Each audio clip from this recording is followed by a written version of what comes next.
disyuntiva porque resulta que esta sirve para aclarar puntos que a lo mejor he visto en algunos que todavía hay unas dudas con respecto a todo lo que hicimos en terreno. ¿Ya? Ahí existen dudas en algunos conceptos y algunas cosas de la experiencia, con respecto a la experiencia que tuvimos que hacer. Y bueno, esto es lo que pude encontrar lo más cercano a la aclaración que tenemos que tener. Obviamente todavía hay una duda con respecto a los estratos, por qué analizamos los estratos, ¿cierto? ¿Por qué tenemos que ver de qué nivel son las capas? ¿Y por qué también tienen una cierta profundidad? ¿Para qué me sirven las curvas padrón? Entonces, aquí con esto lo pretendo aclarar un poco. Y obviamente también traigo a la palestra las fórmulas que vamos a utilizar. Ahora, les voy a decir algo. Para todos los que están comprobando los ejercicios con la IA, no se fíen de la IA. Por favor, la mejor fuente para que ustedes contrasten los ejercicios y realmente los comprueben de una manera más fidedigna es siempre sobre la IEEE. Esa es la fuente de todo eso. De ahí nacen todas las fórmulas que se han empleado en la parte eléctrica, sobre todo lo que tiene que ver con malla, con resistencia de puesta a tierra. Están todas las fórmulas ahí. Entonces, básese siempre en la fórmula entregada por la IEEE. Esas son las fórmulas originales. No contrasten con la IA porque la IA tiene mucha información y de todos lados. Y a veces hay información alterada, entonces tengan cuidado con eso. No se fíen de eso.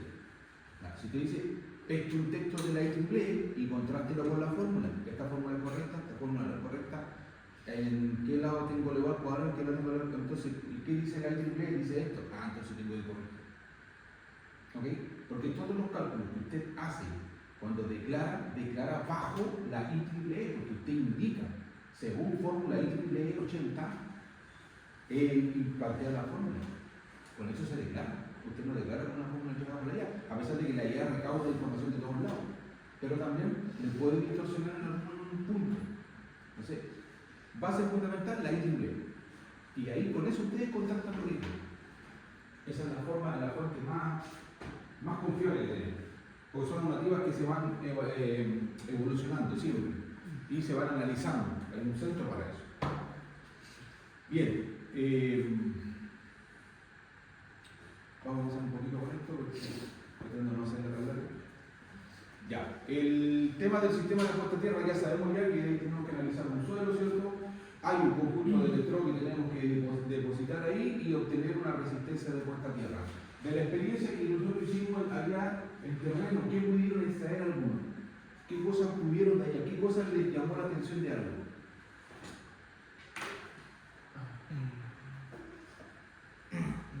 ¿Tuvieron dificultades con algunas cosas? ¿Se encontraron con algún detalle? La lectura, ¿no? Las lecturas variaron. La lectura, o sea, entre más extenso estamos poniendo la estaca, más bajo. Más bajo el nivel de resistencia. El de resistividad, perdón. Sí. Cuidado porque ya ese es un tema que también nosotros tenemos que acostumbrarnos a hablar técnicamente. Cuando hablamos entre pares, realmente nosotros tenemos que hacer la diferencia. ¿Ya? Cuando hablamos de resistencia no hablamos de resistividad. ¿Sí? Estamos hablando de resistividad cuando estamos midiendo terreno. Cuando estamos midiendo una instalación enterrada, una instalación, un sistema hecho, hablamos de resistencia de velocidad. Ya está hecho. Vamos, ¿qué resistencia tiene hoy? ¿Ya? Eso es parte de la investigación. ¿Ya? El grado de oposición que presenta un terreno de circulación de una corriente eléctrica dado por su resistividad, y aquí está definida siempre como un metro cúbico. ¿Se acuerdan que alguien hablaba ahí? Lo medimos siempre, o sea, esto está siempre en función de un metro cúbico, por supuesto, ¿cierto? Es un metro por ambas, por las tres aristas, ¿cierto? Ahora, ya sabemos esto que está acá, ¿cierto? Que se mide en un por metro, pero vamos a ver los factores que determinan la resistividad de los suelos, ¿cierto? La naturaleza del terreno, el contenido del terreno, la temperatura del terreno, la concentración de sales y la compactación del terreno. Ya. En la experiencia anterior, ¿cierto? En la primera que fuimos, algunos tuvieron una dificultad porque resulta que no les arrojaba también un valor. Tuvieron que depositar agua, ¿cierto? Sí, ese es uno de los factores que yo tengo que considerar también. ¿Ya? Si el terreno que yo voy es demasiado seco, demasiado compacto, que también, ojo, tiene que ver también con la compactación. No se olviden que cuando empezamos a estudiar este cuento, la compactación también influía en la medida. ¿Ya? Perfecto. Entonces, Yo tengo que ir siempre con un depósito de agua, ¿cierto? Para poder ir entiendo ahí que me ayude a... Ajá, resistividad. Ahora, la variación de la resistencia con el porcentaje de la humedad, y aquí viene el tema. Acá hay una humedad de un 20%, de un 15%, mira, una humedad baja de un 15%, mira el nivel de resistividad que voy a presentar, es alto. Entonces fíjese bien cómo es la curva de descenso cuando yo tengo presencia de humedad en el terreno.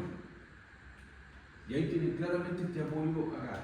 Ya, es una curva de descenso. Ahora, era un tema que me servía a mí también para hacer estudios. Parte de la cosa que yo estaba haciendo, una de las ideas que tenía, era que ver si podíamos medir a través de la misma calicata, llegar y medir la humedad del terreno, para ver en qué nivel teníamos de porcentaje. Entonces, con eso yo puedo tener un indicio de que puedo haber, no voy a tener un valor de resistividad, porque lo tengo que medir, por razones obvias, pero yo puedo discernir que puedo tener un poco más baja la resistividad. Ahora, la temperatura también juega ahí un poco, ¿cierto? Cuando el suelo está muy caliente, ¿qué pasa ahí con la temperatura también? Envuelve a subir un poco la resistividad del suelo. A ver, caso hipotético, vamos al caso, más que hipotético, caso real. ¿Alguien ha ido a María Elena?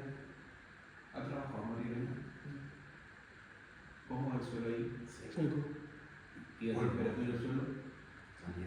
Salió ya salida. Vapor. Eso es María Elena. Es un horno. Realmente. Porque el calor en el día y el suelo está ahí, pero horneándote ahí. Entonces el suelo te dice, entonces, ¿qué pasaría con los niveles de resistencia del suelo ahí? ¿Podría tener yo un indicio de que me podría costar un poco más el tema porque podría tener niveles más elevados? Por supuesto que sí, porque eso también puede ser un factor. Ya. Ahora, también no reconocer que también tiene sales, también me pueden ayudar. Ya.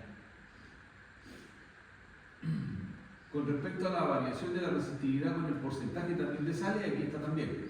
Cuando yo tengo menos concentración de sal, también puedo tener una... Ya, y aquí es cuando pasamos al tema de las tierras estériles, cuando yo les decía que en el desierto más arriba ya no hay niveles de resistividad del suelo, no hay casi la roca, casi nada. No tengo nada. Entonces, ¿qué significa? Que cuando no tengo un valor real que me permita proyectar resulta que tengo baja concentración de sal y de agua, quizás también de mineral. Me dificulta esto. Entonces, ¿qué sucede? Que mi nivel de resistividad va a ser muy alto. Entonces, obviamente por eso se trata la tierra arriba, con sal. Estamos fritos, tenemos que echarle una cantidad de toneladas de sal para poder hacerla conductiva. Eso sucede con las torres, porque las torres están puestas en toda la parte geográfica, o sea, no tiene un lugar específico, entonces donde cae la torre, donde da el punto de poner la torre, la ponen ahí, pero ahí el terreno, como está al lado, hay que hacerlo conductivo, porque muchas veces yo he tenido alumnos que trabajan también en media y alta, y resulta que se han encontrado con problemas más grandes, donde no hay nada, y tienen que tratar la tierra demasiado para poder arreglarla un poco. Ese es un tema. Y ahí, esto también es una gráfica que representa eso. Bueno, a ver, pregunta entonces, en resumidas cuentas hasta acá, hasta ahora. ¿Realmente qué es lo que es una calicata? ¿Qué buscamos con una calicata?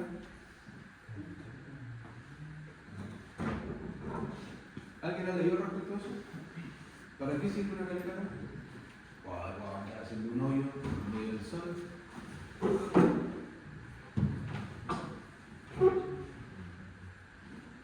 ¿Cuál es la finalidad de hacer una calicata?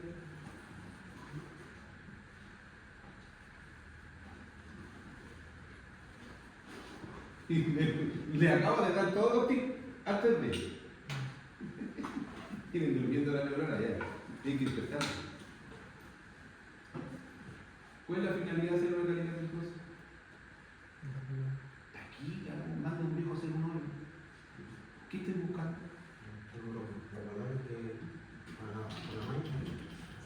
¿Qué estoy buscando? ¿Los valores de resistencia? No, para poder hacer una olla. ¿Pero qué? Específico, seamos más específicos. ¿Ah? Seamos más específicos. Estamos buscando eso, que tenga esto. Estas condiciones tiene que tener la tierra. Las capas de la tierra, ¿no? O sea, si está buscando eso, buscar qué material está al fondo, qué Pero ¿qué tiene que contener? Porque, a ver, chicos, el tema, van a salir afuera a trabajar, después los van a mandar a ustedes solos. Ese es el tema. Doctor, usted es profesional y chao, vaya a arreglarme el problema. Usted estudió eso. ¿Qué busco? ¿Qué me importa a mí para tener una malla, una buena malla?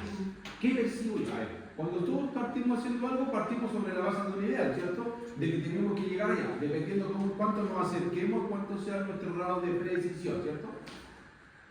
Ya, perfecto. ¿Qué sucede? Entonces, ¿qué busco yo para desaparecer de lo ideal? O sea, no me acerqué al punto exacto donde sería todo ideal, no es difícil, pero me acerqué y tengo estos valores que me conviene hacer esto. Por lo tanto, todavía estoy bien. ¿Lo que busco? ¿Qué me importa a mí? No sabe, al final, si es para evaluar la calidad del terreno, ¿cuánto Ya. sabe la tierra? Bien, eso es un tema, la calidad del terreno, perfecto. Entró en el punto donde teníamos que entrar. Y ahora, ¿qué variables me importan a mí para saber que el terreno es buena calidad? Al final es la composición que tiene el terreno. La humedad, la cantidad de sal. Exacto, ahí está todo eso. Eso es lo que persiguen. Dense cuenta, chicos, ustedes persiguen esas cosas. A ver. Miren, lo que le acabo de pasar, por eso les dije hace rato les había dicho el tema. Estas cosas, la naturaleza del terreno, el contenido, y esto, la humedad que tenga, la temperatura a la que está el suelo, ¿qué otra cosa más? La concentración de sales que pueda tener. Para eso es una calidad. Ya, entonces, ¿qué pasa? La calidad es pescar en una bolsa de tierra y llevarla para la casa, ¿no? En una tierra, ciudad, está buena la tierra. No, el tema entonces es un tema, tengo que analizar un poco el tema.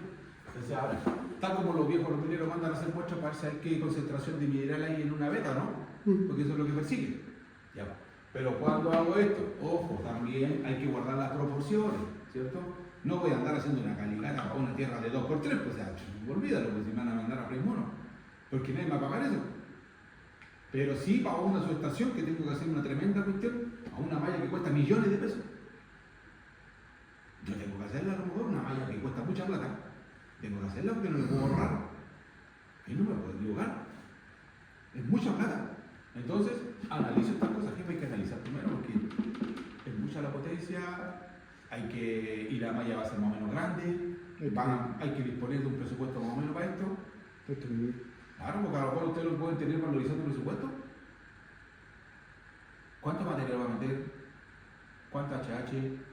Ustedes lo van a mandar a ustedes a elaborar el proyecto, a construirlo, a diseñarlo. Lo más probable es que lo manden a diseñar. Diseñame esta sistema de tierra que la necesito para esto. Usted tiene que ver eso, entonces ¿qué hace? Pues a lo mejor aquí me voy a mandar a hacer una calidad, a lo mejor para ver qué nivel, porque el terreno no me da para mí. Obviamente, hoy por hoy, como están las cosas, también hay registros anteriores de instalaciones anteriores. Ese es el backup que tiene cada empresa. Eso siempre se hace. Ya, se busca el backup muchas veces y se elimina. Mira, sabes que ya lo midieron estos viejos, pero estos son los niveles. Bueno, usted parte trabajando sobre eso. Pero si le llegas a tocar un terreno donde no hay un registro anterior, donde nadie haya hecho una pega ahí, y usted el primero, tiene que hacerla. Y cuesta plata, no le erre. No vaya a la segura. Estudie primero el terreno, por eso es un estudio. ¿Ok? Entonces, estas son las variables que usted persigue. Entonces, me digo, ¿qué busco? Lo mismo, cuando ustedes empiezan a calcular una malla, ¿qué buscan? Calcular ciertos valores, ciertas variables. Bien. Método de 4 electrodos, el famoso Beller y el Lumberger, ¿cierto? Que es el que hicimos. Nosotros hicimos la primera vez el de Beller, ¿cierto? Todos hicieron el de Beller. Ya, con el de Beller a todos les dio valores, ¿cierto? ¿Los valores fueron más o menos coherentes o fueron incoherentes en algunos aspectos? ¿Era muy raro o no? ¿Eran valores como más o menos aceptables que uno puede deducir también? No sé si me puede dar un valor más o menos parecido. Ya, perfecto. Entonces, ojo, este consiste en inyectar una corriente obviamente al terreno y obviamente por 2 electrodos, ¿no? ¿Dónde están los electrodos de corriente? En los extremos, ¿cierto? Aquí están. Y estos son los 2 valores de potencial, voltaje. ¿Ya? Obviamente que para medir esto, al inyectar una corriente también hay una medición de potencial de voltaje con respecto a la Tierra. El sistema lo procesa y me entrega un valor en resistencia, ¿cierto? Ahora, ahí mide la diferencia de potencial que se produce entre los otros dos. O sea, estos dos que están acá miden la diferencia de potencial. Ahora, entre los dos electrodos A y B se inyecta una corriente y en los de C y D se mide la diferencia de potencial que se produce. O sea, a partir del electrodo de corriente se definen las distancias R1, R2 y R3. Fíjense bien acá. ¿Por qué es importante que miren acá? Porque resulta que ahí me está dando el nombre de las variables, ¿cierto? Entonces me está hablando de una variable R1, una variable R2 y R3, que significa que sería la variable de entre esta pica y esta pica. Entre esta pica y esta pica tendría la otra variable que sería la variable R2, ¿cierto? Y la otra pica sería la variable, la medida entre esta y esta, y entre esta y esta, R4. Entonces fíjense, tengo R1, R2, R3, R4. O sea, el sistema me está midiendo, me está tirando 4 medidas. ¿Se dan cuenta? Para sacar recién un proceso, un valor. Ahora, si yo avanzo,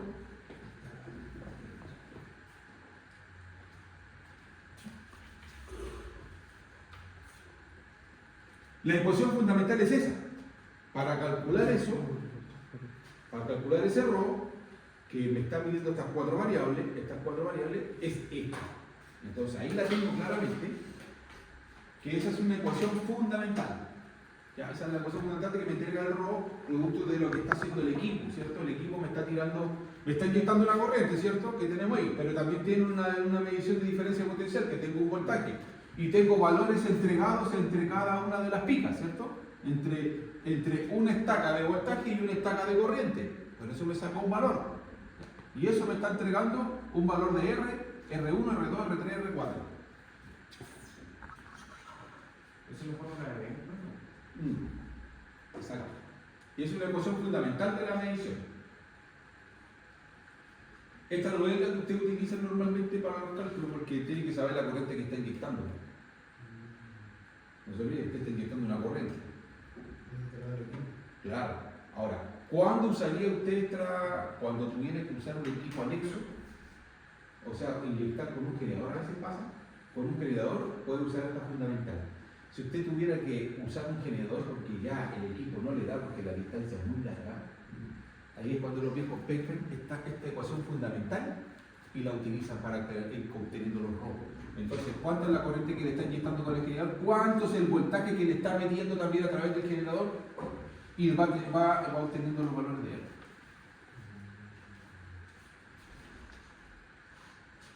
¿Se acuerda que hay personas que dicen que han tenido que usar generadores porque no dan un instrumento, ¿cierto? Porque las distancias son muy largas para colocar la cima. Los cables son metros. Entonces pasa eso. Ahora, con la configuración de paneles que tenemos acá mismo, era lo que estábamos analizando anteriormente, que aquí está.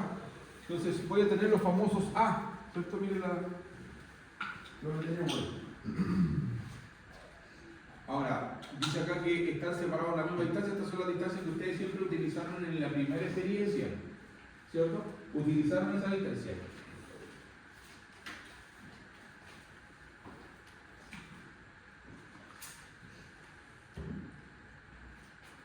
Bien.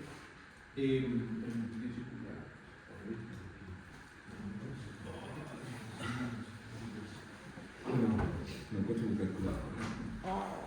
Encontraste la sonda que sabe que vaya en medida de frío y calor.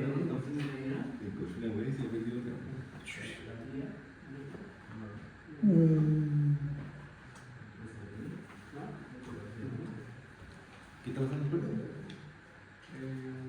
El tema de... Quiero una diapositiva como para que quede claro lo que hicimos en terreno. No, creo que hoy día lo habían tomado.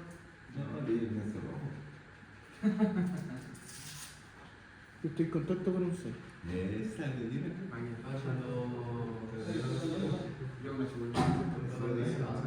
No sé si me fue mal a todos los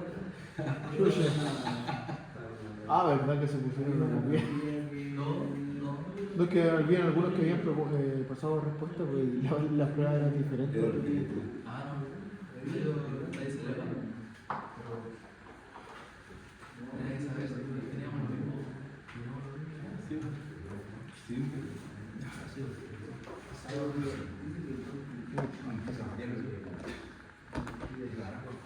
¿La prueba las tiene listas, ¿no? Las pruebas, sí, las tengo listas. Porque yo las voy, sí, para que sepan, yo, ¿por qué me demoro de repente? Porque yo tengo una planilla en Excel, y ahí en Excel voy poniendo los puntos, voy viendo los puntos, después tengo que cargar la contabilidad, después me sale la nota y todo el tema, y después recién eso lo paso ahí.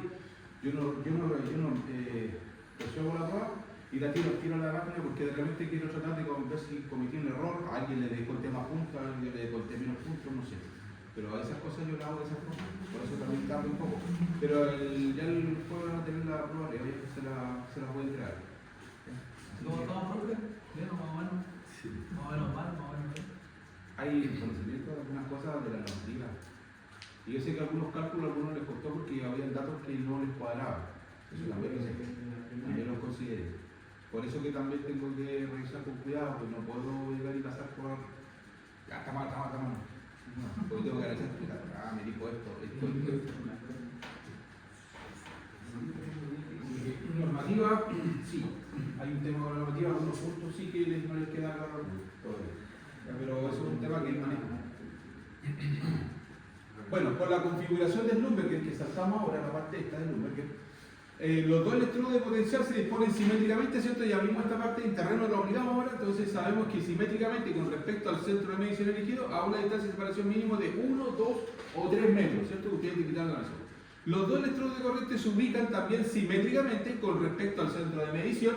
Centro de medición es la mitad de la separación entre esta y esta. ¿Se acuerdan que hay un punto medio? De ahí ustedes ya, la mayoría lo maneja bien esto. Yo me di cuenta en terreno que hay varios que entienden esto y saben cómo hacerlo. Entonces, andan muy bien con esa parte, con la parte práctica en eso. ¿Ya? Entonces, los electrodos de corriente se ubican también simétricamente con respecto al centro de medición y a una distancia de L. Entonces, obviamente, la variable. Esta es la L, ¿cierto? Ahora, durante la serie de medidas, los electrodos de potencial permanecen fijos, trasladándose solo los de corriente. Entonces, ustedes son los que van moviendo estos dos, ese y ese. Estos dos ya se quedan ahí, estáticos, entonces ustedes lo pueden ampliar, ¿cierto? Y ahí obtenemos de nuevo, aparecen los R1, los R2, los R3, los R4. ¿De acuerdo? Ahora, con respecto a la separación de los electrodos y de medida, para la separación A de los electrodos de la configuración de Weyner o la distancia L entre el centro de medición y los electrodos de corriente de la configuración de Schlumberger, se utiliza normalmente la siguiente secuencia de metros. ¿Ya? 0,6, 0,8, 1, 1,6, 2, 2,5. Muchos trajeron su cuento ya más o menos armado, su cartilla más o menos armada, ¿ya? Lo cual también les reportó valores, ¿cierto? Trabajaron bajo esa forma. Pero para la SEC dice que es de 1, 1,5, 2, 3, 4 y va subiendo así, porque esto es para la SEC. Esto es lo que dicta la SEC más o menos como sugerencia de medición. Esto es lo que dicta la SEC para sugerencia de medición. Esto es lo que dice acá una cosa y lo que dice la SEC también es lo sube. Entonces son las sugerencias de él. Usted puede partir midiendo acá del 0,6 metros. Puede partir midiendo. Pero muchos partieron a 1 metro, ¿no? La mayoría partieron. Ahora, bueno, con las recomendaciones generales, cuando no es posible realizar mediciones en la zona donde se construirá la puesta a tierra, debe dejarse un sector aproximadamente plano, representativo del terreno de interés, asegurándose que el sector en que se mide es similar. O sea, en el fondo saber que si van a construir acá, ya van a tirar las fundaciones, no van a estar ni en bajada, no van a dar ni el tiempo para medir. Bueno, busco dentro del terreno que haya uno parecido a ese y ahí me muevo. Eso es lo que estoy buscando. Normal. Procedimientos para realización del sondeo del terreno, eso ya lo sabemos, lo vimos en la etapa anterior. La realización de los sondeos del terreno, las mediciones de resistividad aparente, en lo posible deben efectuarse hasta valores de A o L de 100 metros. Hasta ahí más o menos me serviría obtener más o menos en lo posible, dice, los 100 metros para obtener valores, ¿cierto? Ahora, dice acá, sin embargo, los instrumentos disponibles en nuestro medio no permiten a las superiores a 50 metros. A las está mal escrito, entonces a las superiores, eso tiene que separar. Ahí está mal. con una precisión aceptable, ¿cierto? Ahora, y en muchos casos, por razones de la dimensión del terreno a medir, no es posible alcanzar esta medida. No obstante, la tendencia de la resistividad aparente a aumentar AOL puede indicar la necesidad o no de continuar la medición por algunas mayores a 20 metros. O sea, significa que puedo medir a 50 metros como máximo, pero también puedo medir a 20 si el terreno no está muy bueno. Entonces, eso me está queriendo decir, ya se pone re complicado, paso los 20 metros, está re complicado. Bueno, trabaje sobre la base del cálculo del 20 metros, y es por eso que se acuerda que usted, cuando tiene 20 metros, quiere decir que usted puede medir, tiene que empezar a utilizar medidas de distintas direcciones. Es cuando ya usted empieza a cambiar las direcciones, no todas longitudinalmente. No todas longitudinalmente, se puede cambiar y tirar diagonales. Ahí ya es cuando empiezan a tirar diagonales y verticales y horizontales. Eso es para obtener los valores. Pero siempre se trabajan. Cuando tienen ese caso puntual, cuando hay un terreno que no es bueno, y ya después de una cantidad de metros se me complejiza más el tema, no. Entonces ahí me baso en lo que tengo yo a la mano. Los electrodos deben enterrarse a una profundidad de 0,1 metros al inicio de la medición, pudiéndose llevar hasta una profundidad de 0,3 metros en los últimos tramos. Ustedes enterraron la estaca, ¿cierto? Le metieron casi 30 centímetros por abajo, ¿no? ¿De cuánto era la estaca que tenían? ¿De 30 o 40? Hay estacas de 40 igual, ¿ah? Sí. Sí. Estacas de 30. Estacas de 40. Ya. Bueno, ayudó mucho esta rara también. Ahora quedan de 20. Sí, oye, no, vi a algo cristiano pegándole el martillazo a la estaca y la dobló entera, güey. El negro. El perro frío. Mucha fuerza. Estaba enojado porque la señora le había pegado en la mañana. Se desquitó con la estaca, güey. Bien, procedimientos para realizar un sondeo en terreno. Ahí vemos que en terreno muy seco es recomendable verter un poco de agua. Ya sabemos, ya nos dimos cuenta, algunos también ya se comprobaron que está hay que echar agüita. Ya. Nota, para la medición de la distancia entre electrodos se recomienda utilizar winchas no conductoras, eso también lo saben porque eso lo vimos anteriormente. ¿Ya? Usted nos dijo que No usar wincha metálica, ¿cierto? Porque se induce. de fibra. Y otra cosa más, cuando se miden los cables, es un tema también. Para los que han medido resistencia de puesta a tierra, los cables yo los junto todos, los tiro nomás ahí y después mando el curso de medición. No. ¿Es bueno hacer eso? ¿O da lo mismo hacer eso? O sea, si tengo todos mis cables tirados, estoy midiendo la resistencia de puesta a tierra nomás. Por el método del 62%, nada más. Método del 62%, conecto a las picas, conecto a las estacas, que son todos, lo conecto a la tierra que está puesta y mando el curso, ¿cierto? Y los cables los dejo juntos. Todos los tiro, para que no se me pierda, ¿cierto? ¿Está correcto? ¿Me tendría que dar un valor bueno? Igual. Pues da lo mismo medir el cable, lo que estoy midiendo. Yo tengo entendido que no debería impulsarse. ¿Por qué no le empezado? Porque todo tiene un porqué. Por el campo, ¿no? Por el campo magnético que puede tener. ¿De quién? De los que inyectan corriente. Bien, exacto, porque eso se induce. Ya. Entonces no pueden ir pegados. Entonces usted los separa, los abre para tener una lectura más, un poquito más acertada, ¿ya? Con menos perturbaciones. A eso se refiere, una lectura con menos perturbaciones. Siempre el cable de corriente se dobla. Ahora, ¿por qué? Por un principio tan básico. Cuando ustedes manden a hacer, entonces siempre propónganse que los cables vayan un poquito separados, no juntos, no apuñados.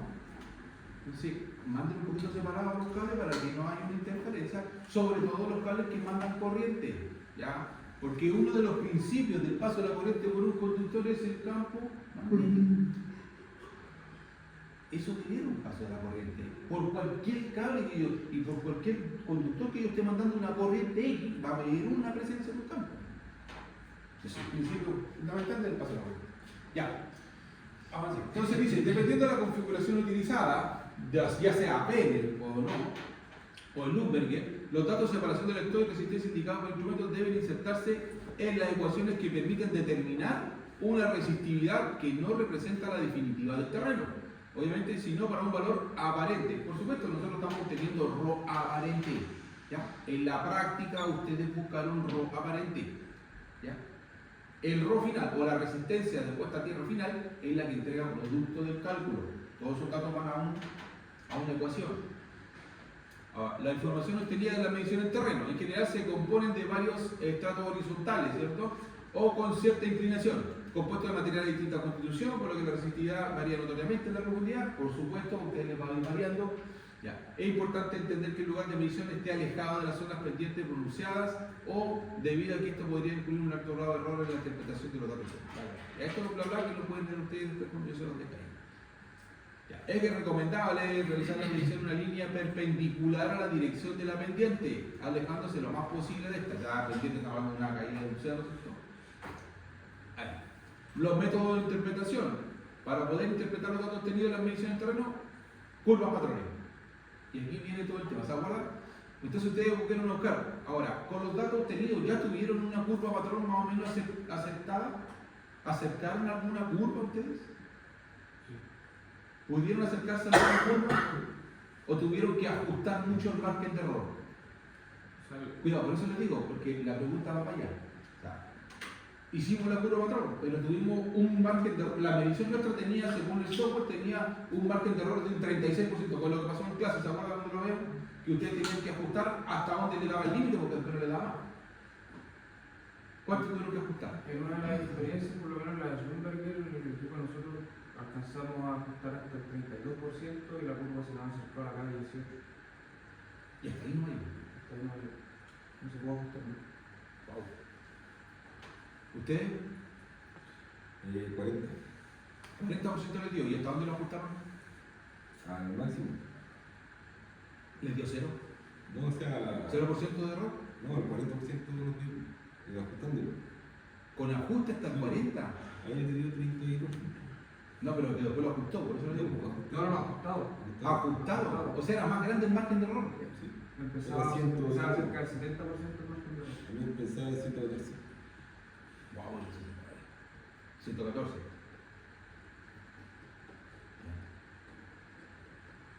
Ya, matemáticamente entonces, ¿para qué me serviría eso? Ya hay que calcular. O sea, de partida el porcentaje de error ya no da una confiabilidad certera de la velocidad aparente que tenemos, porque debería ser menor al 10%. Debería ser menor al 10%. Entonces, ¿para qué me sirve ese dato a mí? ¿Qué hago con ese dato? Eso yo creo que podría ser una... ¿Dónde yo lo podría haber impactado ese dato? En la resistencia exterior final. En la resistencia contra tierra final, ¿cierto? Eso quiere decir que el terreno no es muy conductivo, creo yo que habría que mejorarlo. Habla de un grado de mejoración, ¿cierto? Un grado de mejoramiento, perdón, no mejoramiento. Ya. Si es de un grado de mejoramiento, significa entonces, ¿cómo yo lo podría llevar matemáticamente? Porque aquí empezamos con la matemática. A ver, nosotros empezamos a proyectar los cálculos muchas veces. Entonces usted está viendo que tiene un margen de error de un 38%, ¿cierto? Usted tenía un 40%. Ya. Entonces significa que su terreno, en su resultado final X, ¿cierto? En su RPT calculado, usted podría haberlo impactado acá. ¿Podría castigar este dato con eso? Porque al final ese 38% Sería un 38% más de resistencia de masa tierra. más o menos. Más o menos, el margen del 38%. Claro, porque significa que del ideal que yo tendría que bajarlo casi al 7, esto no es difícil, por resolver el terreno. Entonces yo puedo acercarme, la idea era que siempre fuera menor a un 10% para que sea mucho más fácil el castigo a esto. Entonces significa que si yo tengo un valor X, sería un valor X más un 38%.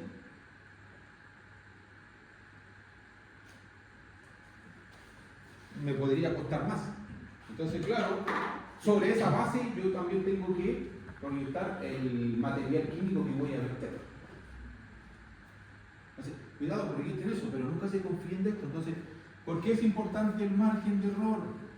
Porque el margen de error a mí me sirve no confiarme del valor exacto que tengo, porque obviamente es un terreno donde lo estoy midiendo de una manera más superficial. En el fondo estoy usando instrumentos, pero también no tengo la precisión exacta. Entonces, ¿qué digo? No tengo la exactitud. Esa es la precisión y exactitud. Entonces, no tengo la exactitud. Entonces, puedo precisar, sí, pero resulta que esto me sirve a mí para decir, 1,78%. Y ahí viene el químico. Y ahí tengo que calcular cuánto químico voy a verter, cuántos sacos van a entrar. Ya, bueno, entonces eso no está para verlo de un software y dejarlo de bonito y decir, no, mi 33% estamos bien. No. Algo me quiere decir eso. Pero, profe, eso igual va a ir asociado al valor que uno va a tener de resistividad aparente, ¿o no? Claro. Porque, por ejemplo, si yo tengo un valor de resistividad aparente, no sé, por ponerle un ejemplo, 400 con un error del 31%, es distinto tener uno de, por ejemplo, 90 con un error del 31%. Sí, por supuesto.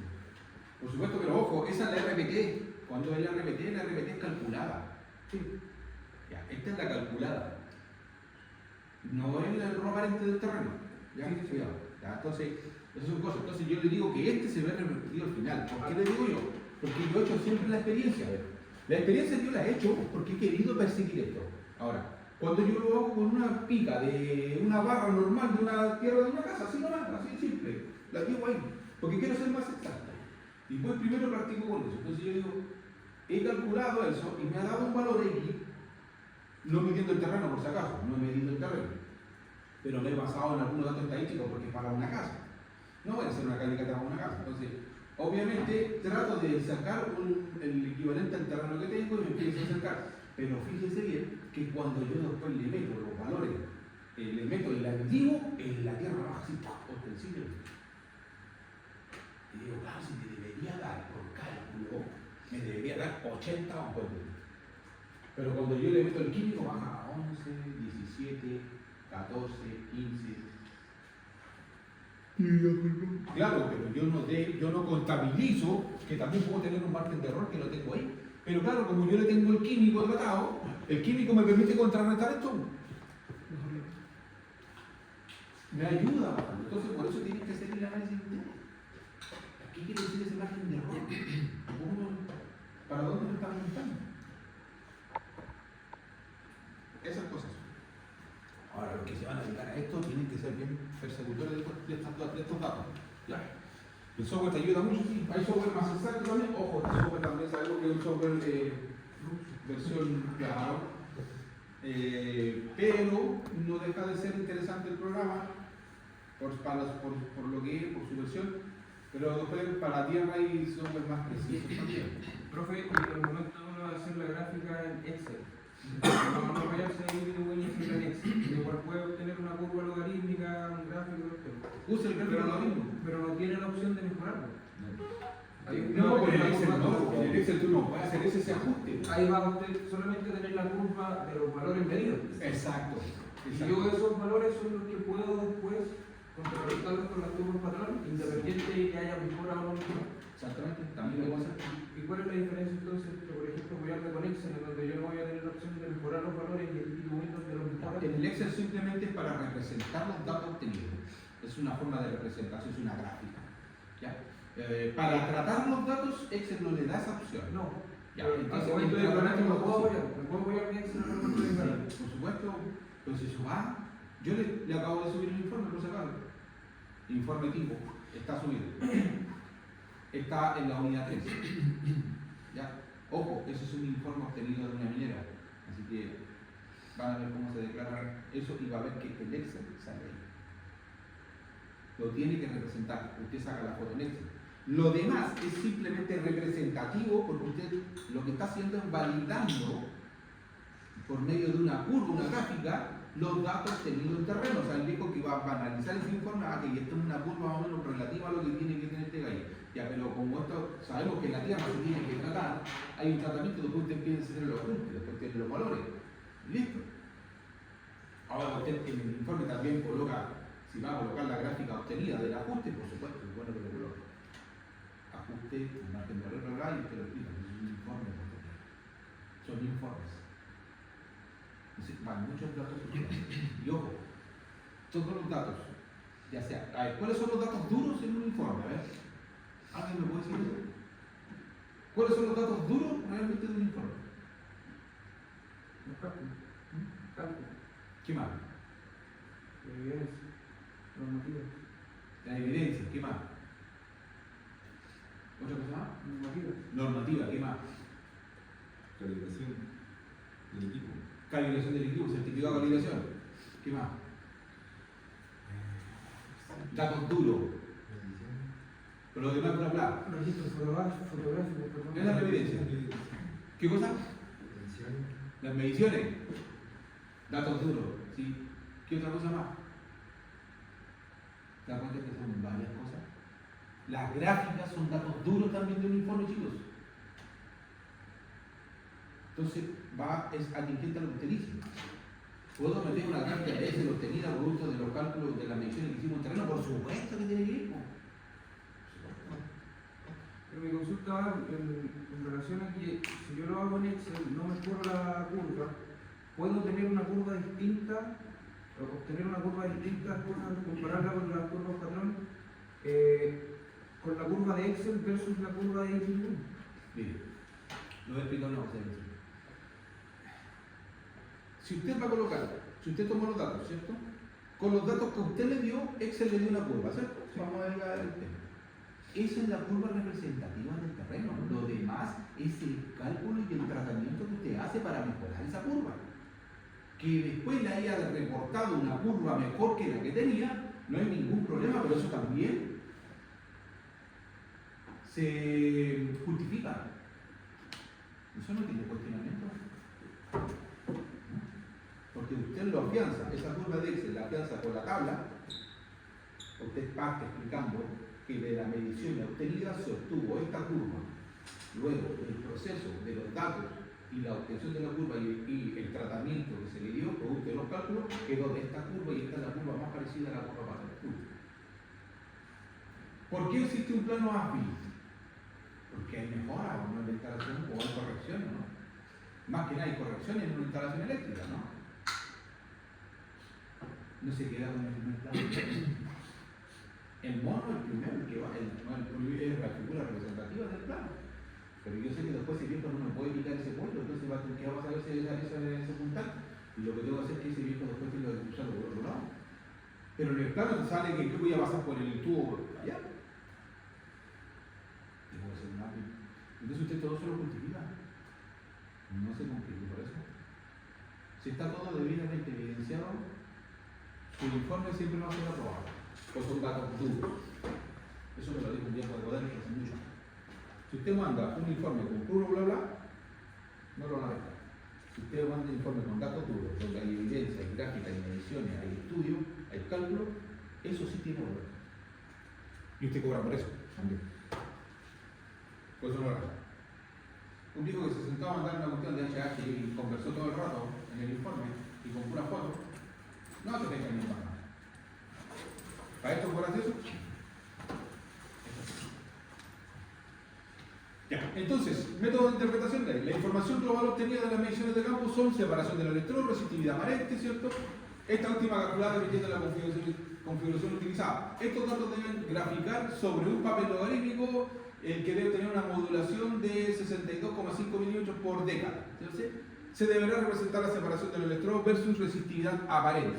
Perfecto. A ver, hay profes que usan esos datos logarítmicos para que nosotros lo podamos utilizar en una práctica normal, pero usted en la calle, usted no hace esto, no andar con una hoja logarítmica tirando puntos, esto está muy claro.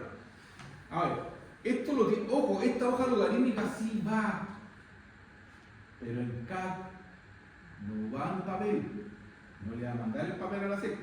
Usted le va a mandar el CAD de la hoja logarítmica donde usted puso la curva. Eso es lo que tiene que usted hacer el CAD.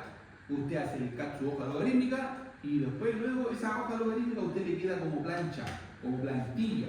Usted pesca esa plantilla y cada vez que tenga que tirar una curva, pone la posición ahí y ese es el CAD que usted después saca y lo coloca en un reporte de toda la gráfica que ha hecho. Eso. Y en esa curva, en esa CAD va representando con la curva en CAD y le queda aquí. Entonces es una curva que da un plano. Así, para eso es. Ahora, vamos acá con los métodos de interpretación que están acá con los RO. Entonces, que identifican bien acá. Ya, el método para identificar la cantidad de estrato del terreno sondeado, establecer cómo varía la resistividad entre datos TSI. Ahora, Sí. Con la relación anterior, que el método se define como la razón de resistividad, se procede a clasificar este terreno y ahí están. Fíjense bien, tenemos un ρ1, un ρ2, un ρ3, un ρ4, y hay una distancia, ¿cierto? Ahí. Según la figura, los estratos se relacionan de la siguiente manera. El ρ1 tiene un valor de resistividad menor al ρ2, ¿cierto? Al estrato 2. El estrato 3 o el ρ aparente del estrato 2 tiene un valor de resistividad mayor a la resistividad del estrato 3. Y este tiene un valor menor a la resistividad del estrato 4. Modelo de 4 capas. Ahí tenemos, significa claramente, representado por un modelo de 4 capas. Y fíjense bien acá que al final las curvas logarítmicas nacen, perdón, las curvas patrón nacen de acá. Así vemos la lámina. La familia de terrenos de 2 capas, y aquí cuando hablamos de 2 capas hablamos de un estrato 1, estrato 2, ¿cierto? Tenemos 1 cuando el ρ1, ¿cierto? Normalmente, ¿cierto? El ρ aparente es la primera capa, para nosotros el 1 siempre es la primera capa. Ya. La segunda capa, y obviamente cuando este es menor, el coeficiente de resistividad, la resistividad aparente de la primera capa es menor a la segunda, y para cuando esta es mayor a la segunda. Ya. Y ahí vemos también la comparación de los valores de resistividad de suelo por las capas. Ahora, con respecto a las familias de terrenos de 2 capas, ahí tenemos claramente las tipo H, tipo K, tipo Q y tipo A. Ahora, en un sistema de 3 capas existen 6 posibles combinaciones relativas de resistividad que acostumbran a agrupar en 4 tipos, como lo indicaba acá. Entonces dice acá, son 4 tipos, tipo H, tipo K, tipo Q, tipo A. ¿A ustedes qué tipo les digo? ¿Más o menos a qué tipo se les parecía? A nosotros nos dio K18, la decimos por el segundo que allá en cerca de la capa. K18. Ya, ¿y la del terreno de allá? ¿A qué tipo se les parecía la del terreno de allá?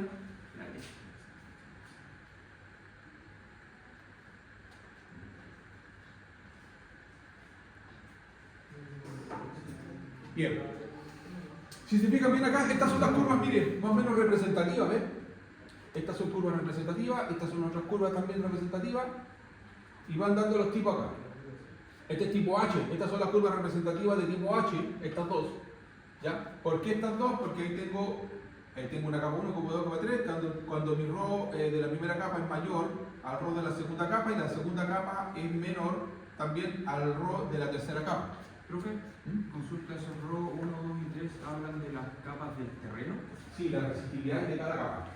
Porque me había confundido porque antes había pasado en una diapositiva que el ρ1 era un ρ equivalente a la distancia de las picas, combinación de sentido. No, pero eso con respecto a las mediciones. Y también aparecen 4.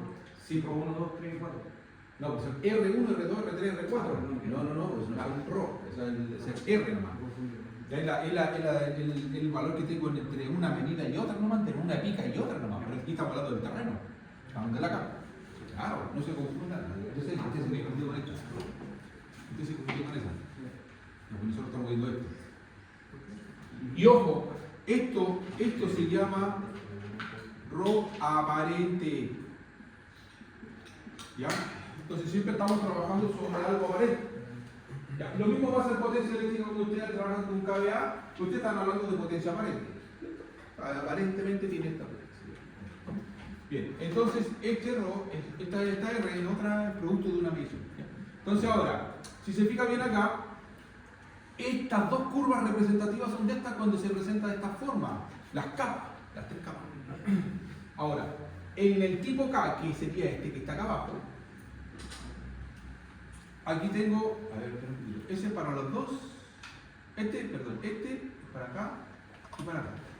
Este es para acá y para acá, y ese para acá y ese para acá. Ahí está, ahí me guardo.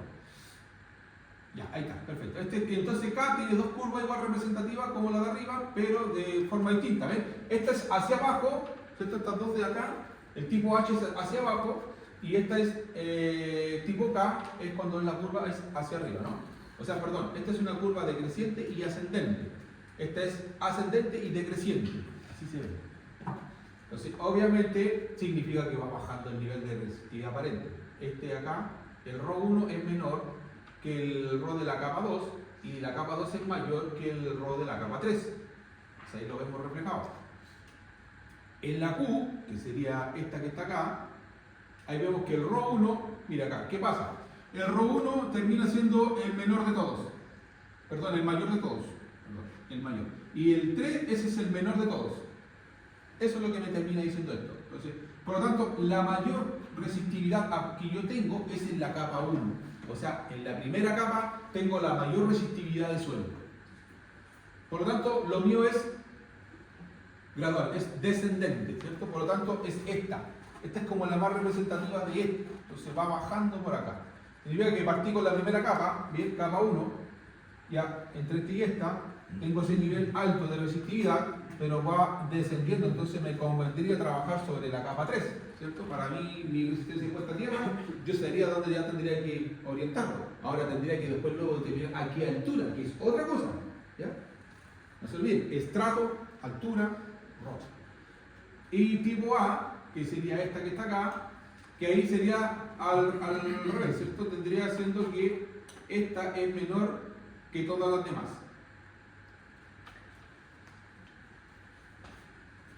Con respecto a... ¿son las mismas? Sí, son las mismas. Aquí está. Creo que la anterior era de estas de 3 capas y estas de 2 capas. ¿No? ¿Pero te acabo? O sea, pero en el título dice 2, pero representó 3 ahí. Ah, claro. Sí, esa tiene que haber sido el error de acá arriba, porque está como repetida, parece. Sí. La misma está repetida. Es la misma. Ya, pero aquí ahora saltamos. Fíjense, acá el contraste que vamos a hacer el tiro para entenderlo. Ya, fíjense que tenemos tipo de capa, pero por tipo de curvas por letra, por una letra, ¿no? Ya, van de una. Aquí vienen ya de 2 y ahí saltamos porque hay 2 capas. Ahí, perdón, 4 capas. Entonces resulta acá que para un sistema de 4 capas existen 24 posibles combinaciones. ¿Alguien descargó el archivo que subí de las capas? ¿Cuántas hojas eran? 65. 60 hojas, ¿no? Entonces cuadra con lo que les digo, 24 posibles combinaciones. Sí, son muchas. Entonces, a ver. Bueno, en paréntesis orientado a lo mismo. Se dan cuenta que quien se mete en este mundo de lo que son todo lo que es sistemas de puerta a tierra es todo un mundo. Es un mundo aparte. Este otro mundo va en la eléctrica. Porque hay que conocer todo esto, hay que manejarse en este mundo. Ya. Entonces ahora, existen 24 posibles combinaciones relativas a resistividad, la que se acostumbra a agrupar en los 8 tipos siguientes. Y aquí tenemos la AA, que es cuando tenemos que el ρ, al final, la primera capa termina siendo la menor de las 4. La tipo acá es cuando ya tengo el menor, la capa 1, pero después todo lo demás termina siendo al final la capa 4 también. Todas estas son mayores, estas terminan siendo mayores a la capa 4. Y la tipo HA, que ahí vemos que hay un conjunto de forma acá, esta es mayor que esta, pero esta es menor que esa, y esta también es mayor que esa, pero también es menor que esa, y ahí están las combinaciones. Y ahí vemos las combinaciones de los valores de resistividad de las capas. Ya, entonces, ahora no voy a analizarlas todas porque si no se me va a ir la vida. Entonces, ahí vemos cómo se van comportando las capas. El procedimiento siguiente es encontrar la gráfica de terreno con la curva patrón que más se asemeja a esta. O sea, ya la están viendo ustedes, esto ya lo saben. ¿Ya? La selección de la curva más similar a la gráfica de terreno se realiza por la inspección visual de las curvas patrones, teniendo como base la búsqueda la cantidad de estratos y la familia a la cual pertenece el suelo del estudio. ¿Cuáles son las familias? Estas. ¿Okay? Estas son las familias a las que pertenecen los estratos. El siguiente paso consiste en determinar el valor de la resistividad y el espesor. Ahora viene el paso para determinar, ¿qué cosa? El valor de la resistividad y el espesor de cada estrato de los componentes del terreno del estudio. Entonces, una cosa es que nosotros sepamos cuántas capas hay, ahora hay que ver cuánto espesor tiene, ¿cierto? Procedimiento de interpretación, aquí vemos sistema de 2 capas, trazar la curva de terreno con los datos obtenidos en el set e identificar la razón de resistividad correspondiente a las 2 capas. Superponer la curva de terreno sobre el gráfico patrón que visualmente más se asemeje a esta, eso ya lo conversamos ya anteriormente. Deslizar el gráfico del terreno sobre el gráfico patrón para obtener un calce, hay que calzar, ¿cierto? Y durante este proceso debe mantener paralelos los ejes de ambos gráficos, o sea, estos gráficos. Esa es la forma de calzarlo. Aquí le está dando un procedimiento de interpretación. Calce, este es el calce que usted hace. Entonces, esta es la curva patrón y estos son sus datos obtenidos. Se dan cuenta que a muchos de los datos que obtuvieron nunca les dio la curva completa, ¿cierto?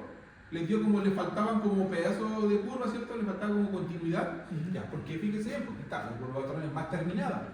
Son estudios, son mucho más grandes los estudios. Entonces, pero ustedes tienen un punto donde hacer un calce. Por eso que cuando se obtiene, y aquí viene la lógica, chicos, ustedes pueden analizar contigo. ¿Por qué se recomienda siempre más de 12 mediciones? Porque necesito que mi curva tenga la mayor continuidad posible para poder calzarla perfecto. Tratar de acercarme lo más posible. Si tengo menos datos, la voy a alcanzar la mitad de la curva. ¿Dónde la calzo? Si se van a aparecer todas prácticamente. Eso es la finalidad. Para eso hace usted una cantidad de mediciones. Ahora, marcar sobre la gráfica del terreno, mire bien, una cruz correspondiente al origen, o sea, cuando es 1 a 1, fíjese, aquí es 1 a 1. Aquí usted marca en su hoja, cuando usted calza la curva patrón y le pone la suya acá, y ve que viene el calce justo donde parte la curva. Si a mí me partió justo 1 a 1, calzo acá la curva, aquí calzo mi cruz. Esta cruz se denomina el método con la cruz de campo, y ahí usted establece este método.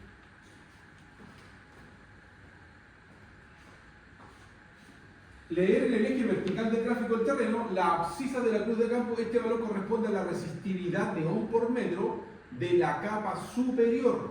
Entonces, aquí usted empieza a hacer esta medición y empieza a comparar con esta cruz de campo en la abscisa que está acá, ¿cierto? Usted se fija a esta altura.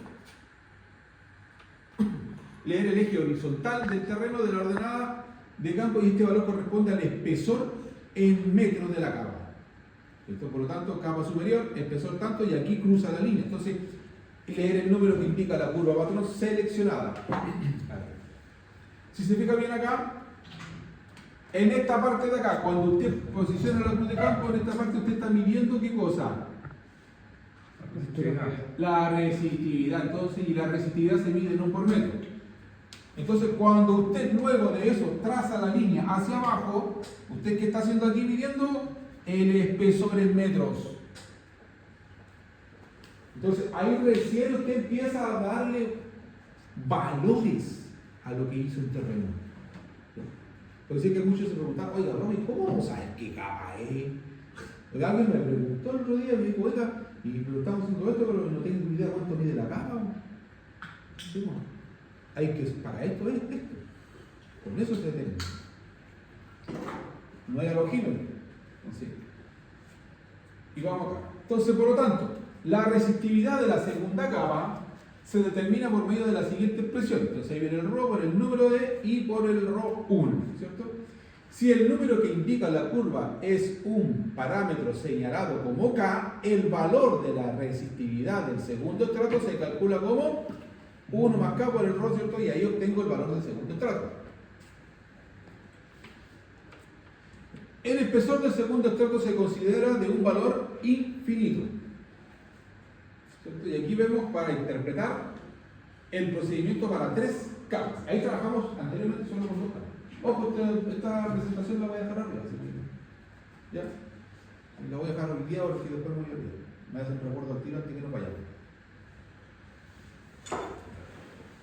Bien, trazar la curva de terreno con los datos obtenidos en el CEP e indicar la razón de resistividad correspondiente para conocer la familia a la cual pertenece el estudio del terreno.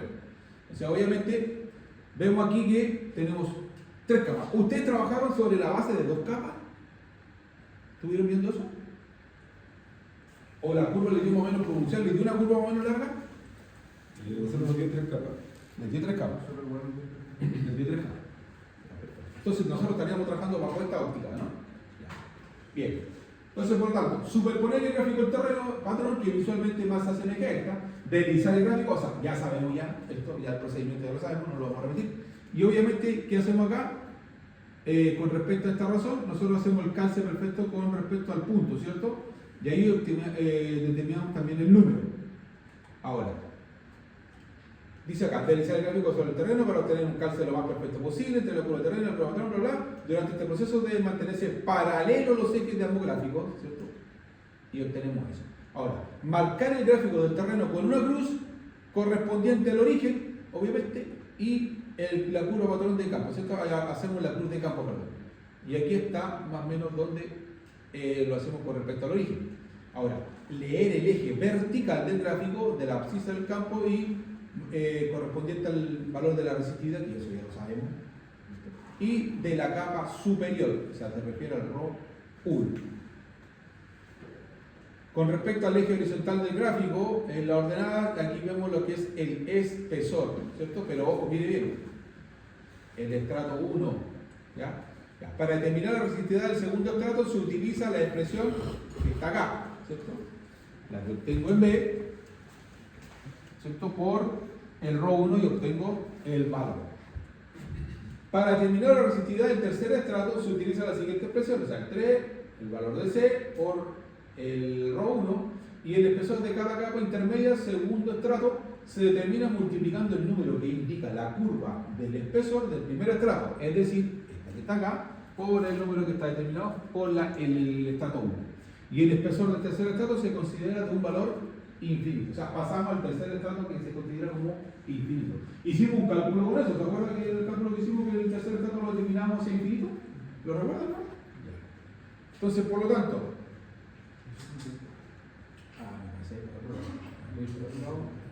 acá.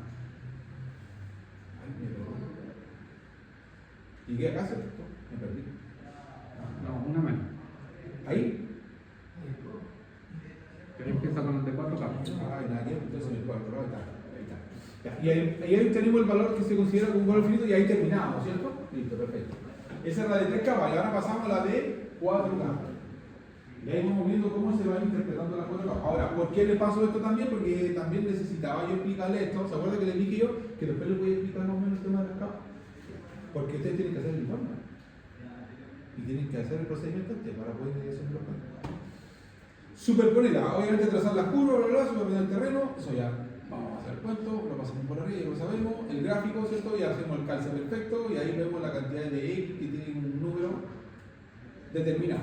Ya, marcar el gráfico del terreno con la cruz correspondiente al origen y ahí partimos nuevamente haciendo la cruz de campo, ¿cierto? Ya.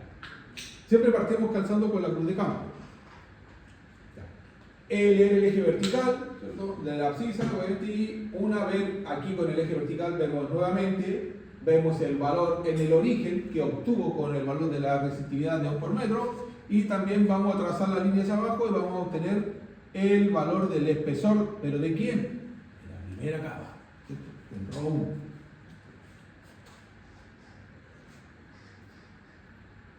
Para determinar la resistividad del segundo, tercer y cuarto estrato se utiliza la siguiente expresión. El RO 2 lo obtengo del B por el RO 1, el C por el RO 1, el D por el RO 1. Y el espesor de cada capa intermedia, segundo estrato, se determina multiplicando el primer número que acompaña la letra X, que identifica la curva con el espesor del primer estrato. Es decir, el número 1 por E1. Y el espesor de la tercera capa del tercer estrato se termina multiplicando el segundo número que acompaña a la letra X, que determina la curva con el espesor del primer estrato, y el tercero, ¿cierto? Obviamente también lo mismo, ¿cierto? Y el cuarto, ¿qué pasa? Se termina siempre como infinito. O sea, si se dan cuenta, la última capa la van tirando como hacia el infinito. Ya. Y aquí vemos lo que es la resistividad equivalente al terreno con respecto a Jacob, ¿cierto? Y Moore. Ahora, la resistividad normalmente, este esquema que es representativo del criterio de Jacob, vemos acá que la resistividad equivalente es única cuando se trata del terreno de manera homogénea, cuando tenemos todo como pareja. ¿Ya? Debido a que esta no solo depende de las características eléctricas, sino que del espesor de los estratos presentes en el suelo. O sea, también va a depender. ¿Pueden haber espesores mayores? Me refiero, estamos acostumbrados a hablar siempre de un espesor en promedio de entre 20 a 40 centímetros, ¿no? Pero ¿puede haber un espesor de 1 metro? ¿Me puedo encontrar con una capa de 1 metro? Sí, puede haber. De acuerdo a Jacob, una puesta a tierra compuesta por un conjunto de conductores horizontales enterrados en profundidad, T, y un conjunto de barras verticales longitudinal, se aproxima a un prisma metálico recto. En la medida que se incrementa el número de elementos verticales, su resistencia disminuye también un valor mínimo. Si vemos el procedimiento de cálculo con respecto a la malla, tomando como base las expresiones que se entregaron a continuación, asumiendo que ya se conocen las resistividades y los espesores de los estratos, me pide calcular la variable auxiliar R, ¿cierto? Que la variable auxiliar R, ¿qué es lo que correspondía? El radio.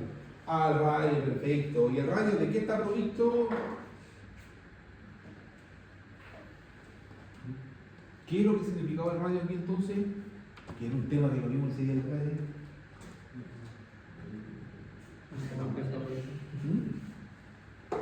El radio de la circunferencia era inscrito en la malla. Sí. O sea, una equivalencia más circular. Claro, entonces tengo el radio,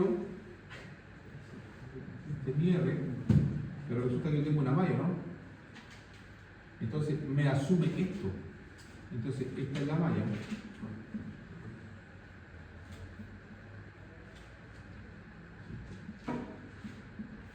Obviamente guardando para destacar más que nada esto. Entonces este es el radio que usted, entonces el radio de la circunferencia inscrita en la malla. No circunscrita, ¿ya? Porque esa es la duda que teníamos en la clase anterior, ¿se acuerdan? Era inscrita, no circunscrita. ¿Ya? Entonces, O sea, que al final no hay ninguna de las dos, pues el radio equivalente, ¿no? exacto, es el radio equivalente. No es la circunferencia del cuadrado ni inscrita ni circunscrita, solamente el radio equivalente. ¿Qué dice?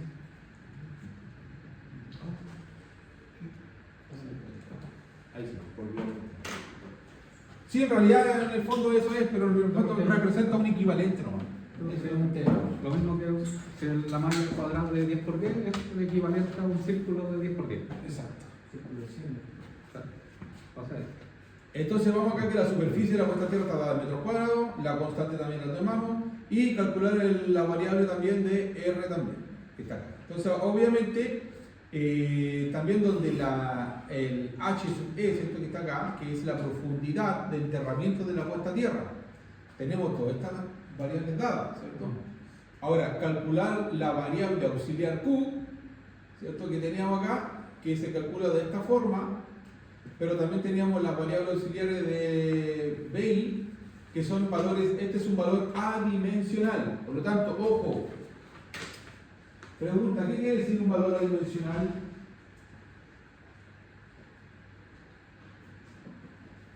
¿Qué me quiere decir un valor adimensional? ¿Cuándo un valor es adimensional? ¿Ah?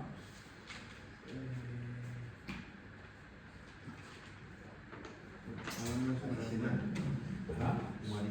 No, adicional, no. Adimensional.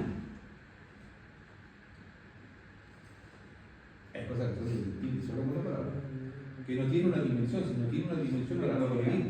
Eso es todo. No tengo, ¿cómo le pongo una medida? A través de un valor, ¿cierto? Como un metro longitudinal. Los valores dimensionales son la longitud, el área, la superficie, el volumen. Esos son valores dimensionales. Yo te puedo dimensionar el aire que hay acá en esta sala, por supuesto, porque te tengo que calcular los lados, ¿cierto? Y la altura, ¿cierto? Te puedo calcular cuánto volumen de aire puede haber, por supuesto. ¿Y cómo le doy yo? El metro cúbico, que es un valor dimensional de aire, ¿verdad? Eso es adimensional cuando no tengo eso. Eso es un valor nomás, al final termina como... Es un valor sin unidad. sin unidad, en el fondo. Adimensional. Termina siendo un factor, una constante, a veces te sirve como para una constante en un cálculo. Pero eso es adimensional, que no tiene dimensión. Es un valor más, un número. Donde HI es la profundidad de la capa y está dada en metros. Ahora, la cantidad de valores BI a calcular es función de la cantidad de capas que tenga el terreno. ¿Se acuerda que en el cálculo anterior cuántos calculamos? ¿Cuántos BI calculamos? ¿En el ejercicio anterior?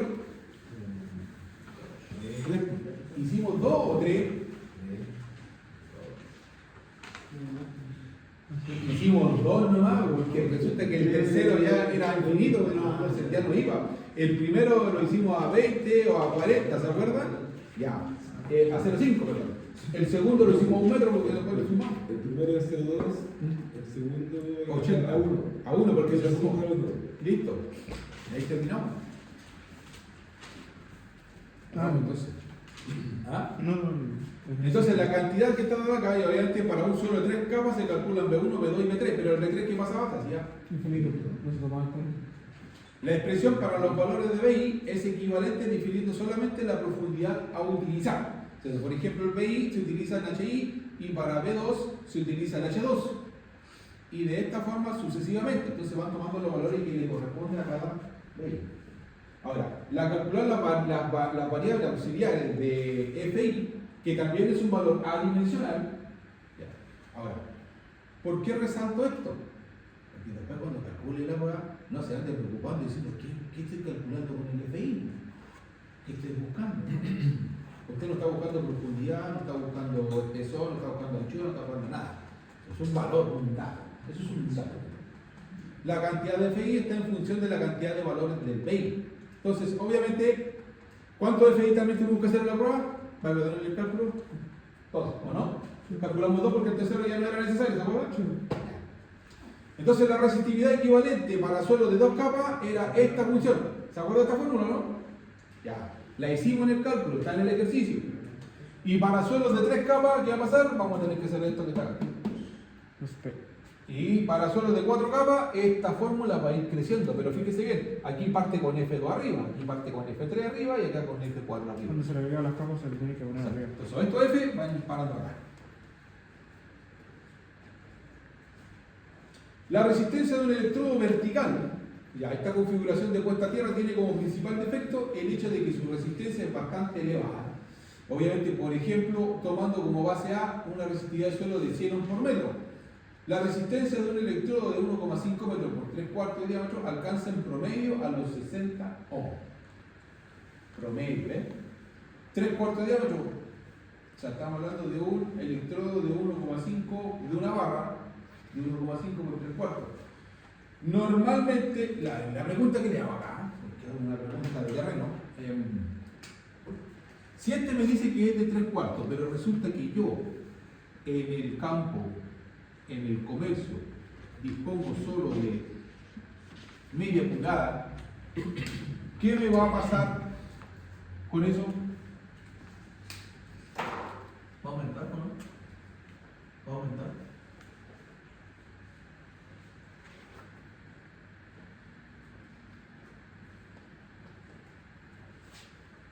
¿Cuánto?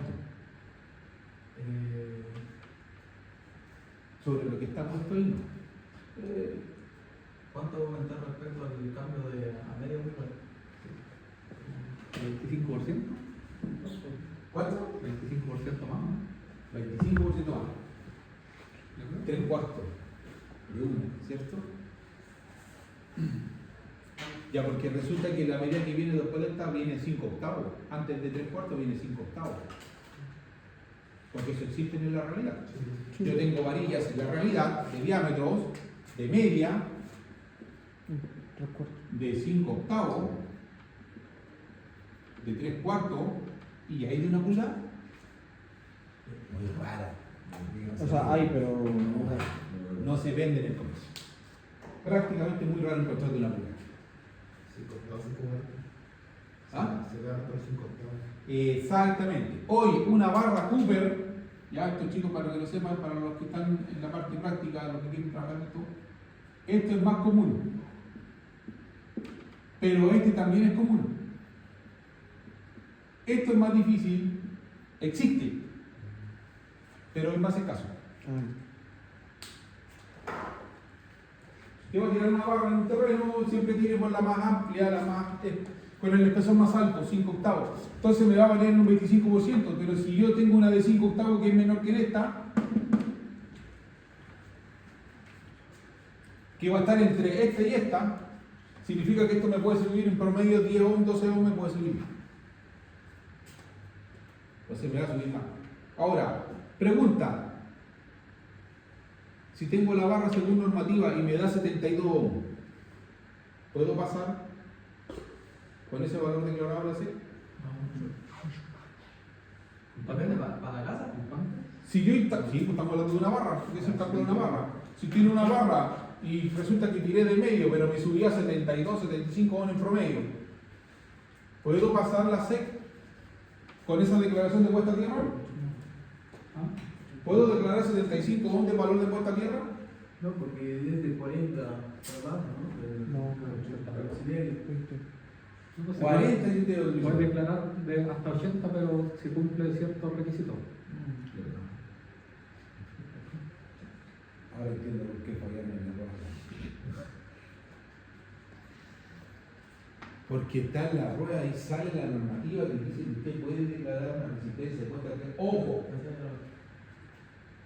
Guardando las proporciones según los casos, ¿ya? ¿Ok? No le van a decir eso con una aceptación a un viejo, porque ahí lo van a mandar al primor. No, pues eso no. Estamos hablando de una barra normal, un sistema de puesta a tierra normal, más doméstico, todo el tema, pero en la parte industrial se guardan las proporciones. Entonces, sí, yo puedo declarar por ciento. De hecho, hay un viejo que declaró 54 en el sur, inclusive por el sur, mandó hasta fotos. Y aceptamos. Pero cumplió con un requisito que lo tenía. No, faltaron los puristas, diciendo, no, tenéis que declarar 20, está malo. ¿Por qué está malo? Si la normativa dice que tengo que cumplir con esto para tener esto. Sí, ¿cierto? Entonces, la normativa que dice, para yo poder declarar los 75 ohms igual. ¿Qué requerimiento necesito? ¿Sí? Uno de ellos, porque hay varios. ¿Cuál sería uno de ellos? Que es simple. ¿Cuál sería? Ahí el peligro sabe. ¿Qué cosa? ¿Cuál sería el requerimiento? Uno de los requerimientos para que yo pueda pasarlo. Ah, diferencial. Un diferencial y otra cosa más. El que esté bajo de los 10 kilowatts. La Ya, diferencia. bien, perfecto. Pero hay uno que es más importante también, que es con el interruptor general. Que sea bipolar. Exactamente, ese es el principal, pues yo me tiro de ahí de cabeza con ese. ¿Y me es más fácil conseguir un omnipolar? Por supuesto, entonces no me complico, lo declaro nomás. Ahí está mi corte omnipolar. Eso está en la normativa, por si acaso. Si a alguien le dice que están equivocados, los manden a leer. Eso tiene que decir. Vaya a leer. Entonces, la ecuación que permite determinar su resistencia, aquí está, ¿cierto? Aquí está la ecuación que permite determinar esa resistencia que está acá. A ver, resistencia, acá que dice los valores de electrón, el largo del electrón, resistencia equivalente, el radio del electrodo. Ya, alguien que me pueda hacer ese cálculo, hágame el contraste por favor, quiero saber porque me quedo dando cuenta cuánto sería aproximadamente con este. Hágalo, este ya lo sabemos, pero hágalo con 5 octavos por favor y hágalo con media. Haga que lo haga rapidito, tire la fórmula de la calculadora al tiro, saquen aplique este cálculo acá y el largo use 1,5 por favor, ¿ya? El L, hágalo con ese. Alguien que lo termine, quiero que hagamos un contraste a ver si realmente estamos acercados con 25 el aumento que nos puede subir a 72 o nos pasamos de 80 ohms. Eso quiero saber. Con ese 1,5 no más de abajo.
57.7 me dijo. Con 3/4, ¿no? ¿Cuánto le digo? 57.7. Con 3/4. 3 octavos. Con 5 O octavos. sea, 5 octavos. Con 5 octavos te dio 57.7. Sí. Entonces Ajá. este cálculo que está acá, y con 3/4 podéis corroborar ese valor si es verdad. Ya. Por favor, porque dice promedio en todo caso, ¿ah? Pero corrobora si es verdad los 60. Yo le di 53. ¿Ah? 53. Pero Con- ¿cuál usaste con el 3/4. radio? Con 3/4. Con 3/4 te dio 53. Con 3/4. Ya, es que puede tener una correlación. Ya. 3/4 me dijiste, te dio 53 ohms, ¿o no? Ya que el diámetro de 3/4, o sea que en el diámetro y el radio, porque ahí toma el radio del electrodo. Entonces tienes que sacar ese diámetro. Esto, en el fondo, lo tienes que llevar, este es el diámetro, y este es para sacar el radio de esto. Tienes que sacarlo y llevarlo primero a unidades, a metro. Llevarlo a metro, y después lo divides por 2, y te da el radio. Porque esos son 3/4 pulgadas. ¿Cuánto mide una pulgada? Ah, no, ahí está. 61 medio. Te dio 61. Entonces está bien. Sí, sí. Aproximado. Está muy bien. Entonces no es 53. Esto da 61. No lo había dividido por 2. Aproximado. Ya. Entonces, pero Felipe calculó con 5 octavos. ¿Cuánto te dio No, con me 5 octavos? equivoqué. Le puse 3 octavos. Era 5. Ya.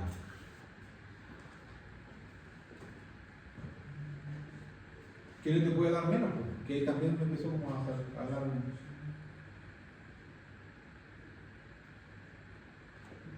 Te da 61. Esto aproximadamente 61.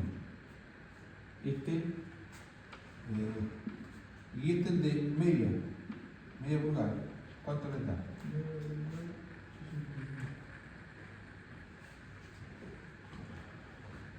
Se supone que por la fórmula y en estricto rigor, este es el diámetro mayor que estos dos. Por tanto, este debería ser el menor de estos dos. Esto debería ir aumentando. El de pulgada me dio 65. El de 5 octavos, El de no, el de media. el de media. Sí.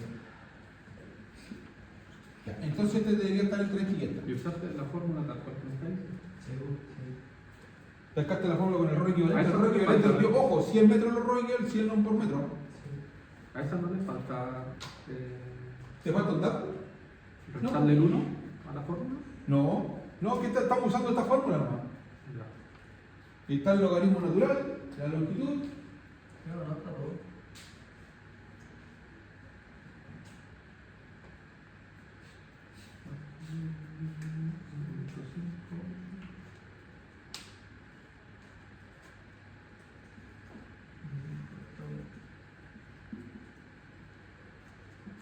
Pero la calculadora tenía. Que si lo hago por los 5 octavos, me da 62.9 con esa fórmula. Está bien, pues. Mira. Tiene que ir aumentando. Si es lógico. Este no puede tener menor que este, porque este es diámetro menor que este. Mayor que, claro, menor que este. Y este es menor que este y que este. Entonces, por lo tanto, va a ir aumentando la resistencia. Este es, al hacer un área mayor, perdón, un área mayor, este va a tener menos resistividad, menos resistencia. ¿Está mal? ¿No? ¿Por qué está malo? Ah, sí.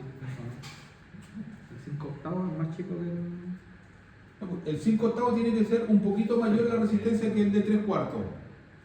Y el de medio tiene que ser mayor la resistencia. Ojo, estamos viendo resistencia, cuidado. ¿Ya? Este es mayor área. Pero que el de medio es más chico. El diámetro es más chico, por supuesto. Entonces el de medio no puede ser... Ah, sí, sí, sí. Tiene más resistencia, no se olvide que... ¿Qué pasa con los conductores? Sí, el de medio, 5 octavos, 3/4. ¿Sí? Pero es que mira, fíjate bien, que mira. Yo sé que tú estás confundiendo por qué es tan grande y debería tener menos porque es más chico. No, si estaba viendo cuál era más grande entre los tres. No está bien el El orden. menor, pues, Este con el de medio es el que tiene menos diámetro. fácil, entonces lo vamos a colocar de esta forma: 3/4 pulgadas es menor que 5/8 de pulgada y este es menor que media pulgada. Ahí está la relación. Por lo tanto, si hago esta relación, el 3/4 es menor que toda esta. El valor de la resistividad, ok, entonces resistencia, entonces RPT, está en la resistencia puesta a tierra. No, pero sería al revés. Sí, Al revés. el cuarto del 3/4 es mayor. longitud Mayor al 5/8. Y el 5/8 es mayor al medio. No, lo que pasa es que no usted está viendo los valores, yo estoy viendo la resistencia. Ah, ya. Sí, Ya. espérate un poquito. Esto sí, resistencia a 3/4 pulgadas, ahí. Esto es resistencia a 5/8 de pulgadas, y esto es, porque son medidas, resistencia a media pulgada. Y ahí sí está. Son los valores. Entonces la resistencia que obtengo a 3/4 a 5/8. Entonces miren, ¿por qué es importante hacer esto? Porque después cuando tenga que hacer una casa no tiene que calcular nada, si ya sabe cómo me cuento. Ya está acá, entonces yo me voy directo a 3/4, no ando buscando esto si quiero bajar. Quiero que mi resistencia sea menor, más el aditivo que le agrego, fíjese bien, más el aditivo que usted le agrega a la tierra, esto ya no son ni esto ya no deja de ser, esto baja mucho más. Es mucho más. El nivel de descenso de la es mucho más con químico. Entonces usted ya parte con algo. Obviamente, si usted tiene un promedio de esto, promedio, si no, por nada. Ya. ¿Se estableció más o menos la idea? Después hay un cuarto de corrección porcentual y esas cosas de otro momento. Ya. Bien. Vamos a poner algo a ver. Ya. La resistencia es una malla horizontal. El tipo de configuración, a diferencia de la anterior, presenta la ventaja de que se pueden conseguir valores de resistencia bastante más pequeños, pero a un costo mayor. Ahora, para el cálculo de la resistencia de un enmayado, o también denominado malla de puesta a tierra, existen dos alternativas de estudio y cálculo. Una por el método de Lauren y la otra por el método de Schwartz. Entonces tengo dos métodos para el cálculo del enmayado. Y empezamos a ver por Lauren acá. Entonces, este método de cálculo solamente considera como parámetros fundamentales de la malla lo concerniente a la longitud del conductor que la conforma. Aquí toma la longitud del conductor, el radio equivalente de la misma, ¿cierto? Debido a esto, algunos autores nombran a este método como el método aproximado de Laurent. Ya, este es un método muy aproximado. Y la expresión que permite determinar la resistencia de malla de puesta a tierra mediante este método, esta es la fórmula que está acá. Entonces, resistencia de ML significa resistencia de malla. ¿Ya? Es el ρ equivalente que yo obtengo, 4 por R, más el ρ equivalente dividido por la longitud de la malla. Ese es un método muy aproximado de largo. ¿Ya? Es el largo conductor de la malla. Otra cosa más. Pasamos a lo que es el método de Schwartz y el cálculo de la resistencia de puesta a tierra por Schwartz. ¿Ya? Nosotros trabajamos con el ejercicio anterior, y en el ejercicio anterior nosotros tiramos este cálculo, ¿no? ¿Se acuerdan? Sí. Ya. Calculamos al final del ejercicio anterior por Schwartz, el valor que obtuvimos. Ya. Este método de cálculo, a diferencia del anterior, considera tanto las características del terreno como las concernientes a la malla. Debido a esto, el método se llama más exacto. Entonces, por lo tanto, en el informe de ustedes, adivinen por quién van a calcular. Por Schwartz. Usted me diseña la malla trabajando con este cálculo. Por lo tanto, las expresiones de cálculo que se permiten determinar la resistencia de malla de Schwartz se representan así. Ya, entonces tengo la resistencia equivalente, el largo del conductor de la malla, la superficie de la puesta a tierra, el diámetro del conductor de la malla, ¿cierto? La profundidad de enterramiento de la puesta a tierra, la longitud del lado mayor de la dimensión de la malla y la longitud del lado menor de la dimensión de la malla. Entonces A representa el lado mayor y B representa el lado menor de la malla. Por razón obvia, si la malla es cuadrada, se hace 1. Eso es todo.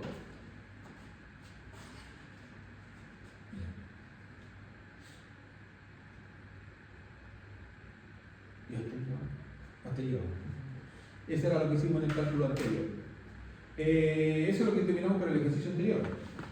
¿Ya? Esta presentación la voy a dejar yo arriba, porque esto les va a ayudar a trabajar con las curvas.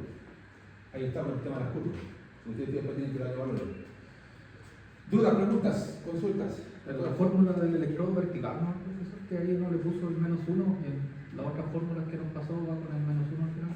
En el vertical. Sí. Bueno, ahí yo podría tomarlo como. ¿Tú te refieres a esta fórmula? Esta, no, perdón. No, la que La anterior. esa. Esa. Sí. Ahí la voy a contrastar con la otra fórmula y voy a ver si. Da a ver, valores distintos. ¿Ah? Sí. Dado valores distintos, sí Sí. lo sé.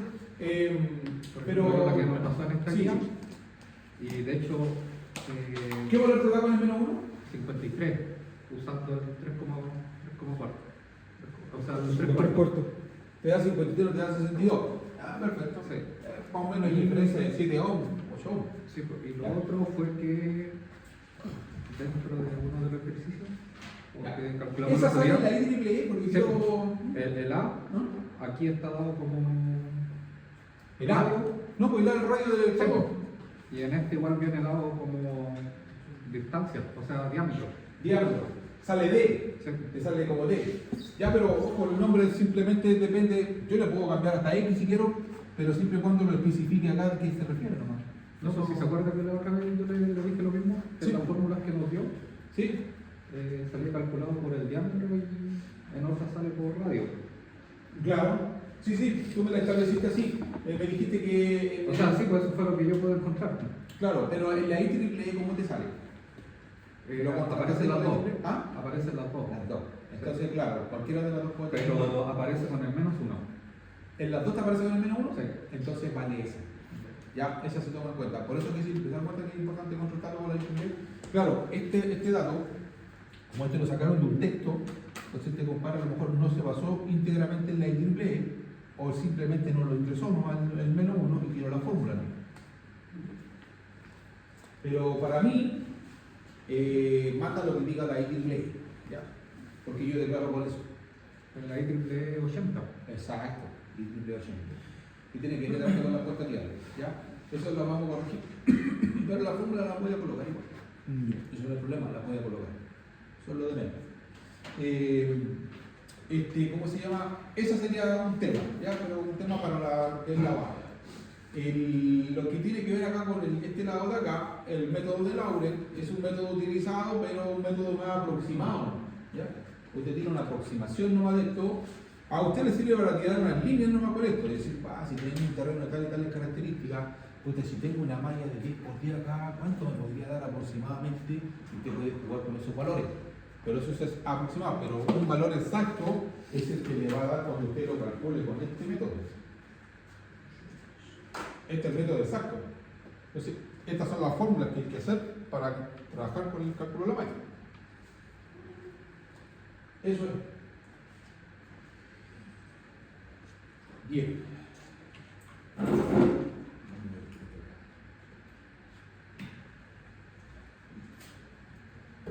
Ya, ¿qué nos queda a nosotros ver? Ahora, ya la próxima clase ya traigo el cálculo de dos mallas de subestaciones. Voy a traer cálculo de subestaciones de 800 kVA. Vamos a hacer un cálculo completo ya desde el cortocircuito hacia abajo. Partimos desde ahí porque tenemos que determinar los tiempos de despeje. ¿Ya? Próxima clase determinamos ya los tiempos de despeje porque eso es lo que va a salir de la rueda, porque yo le voy a tirar el diagrama lineal y le voy a pedir lo que yo necesito que usted me calcule desde arriba hasta abajo. Entonces aparece la subestación y usted calcula todo lo dejo libre en el cálculo. Entonces con todas las fórmulas. Entonces por lo tanto vamos a hacer un ejercicio desde el cálculo de una subestación por lo menos de 800 kVA hacia abajo. Desde el cortocircuito, porque no te olvides que hay que determinar el tiempo de despeje de la falla. ¿Ok? Tiene que ir completamente por la protección.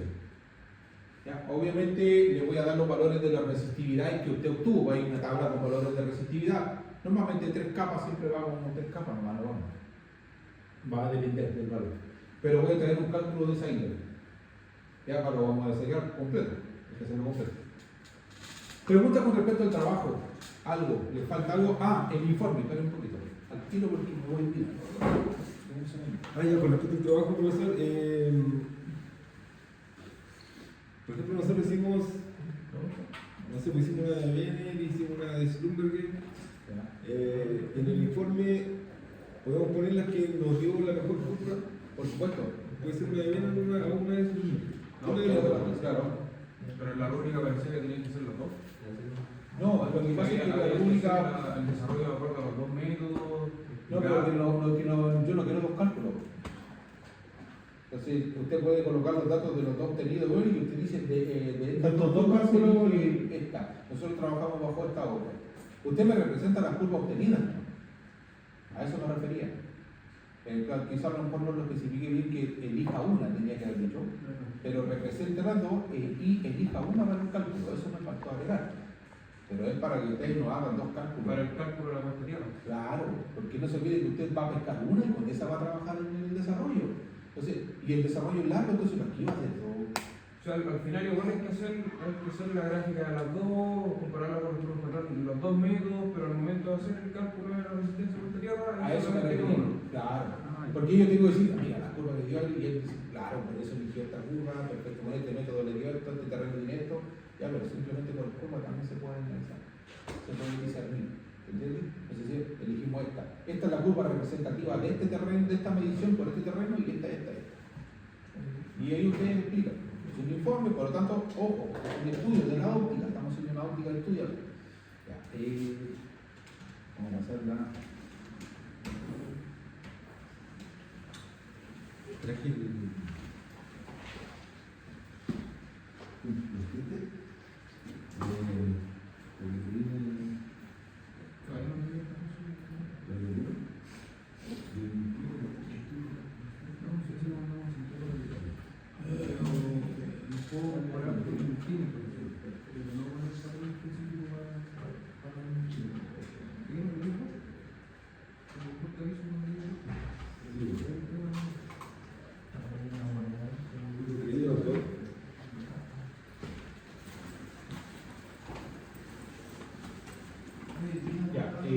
Fíjense bien acá, chicos, en la 3, aquí está unidad 3, aquí está la unidad 3, y en la unidad 3 aparece esto que dice ahí, ejemplo de informe.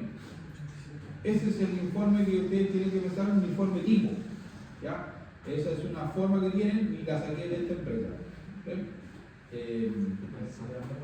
Sistema de puesta a tierra. Y obviamente memoria de cálculo de la puesta a tierra, porque yo les dije, una parte de memoria de cálculo, a todo lo que tienen que ir, y tienen todo lo que tienen que ir con respecto a lo que es el informe que tienen que realizar. Colocan siempre esta parte de ahí, van las mediciones del laboratorio y miren lo que pagan. ¿De dónde viene esa curva? Excel. ¿Ve que tiene que ir? Va igual, y él lo que hizo fue superponer esta curva la sacó y la superpuso. Vamos a probar. Y obviamente la selección del conductor para la puesta ahí sacó, ojo, el cálculo que vamos a hacer viene con la selección del conductor, esto es real, el cálculo que traigo es lo más real posible. El cálculo de la sueltación eléctrica que vamos a hacer la próxima semana es utilizando esta fórmula porque también tenemos que calcular el conductor, es parte de eso.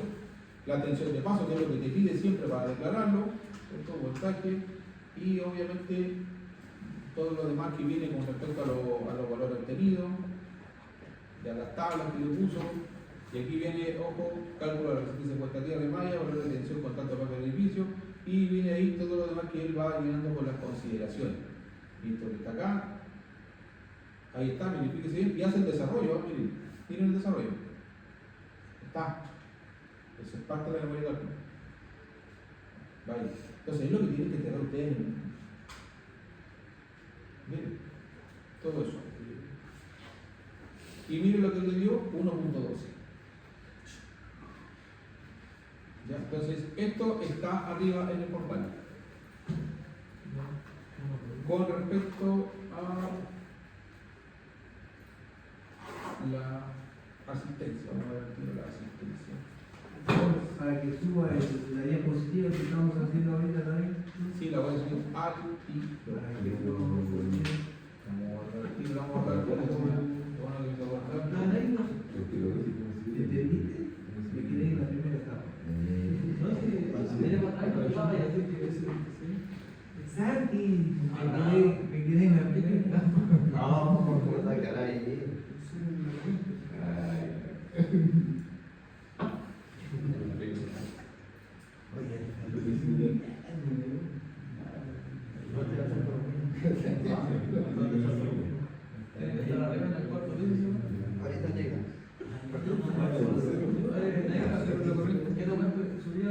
tercer piso y tiene que estar ahí.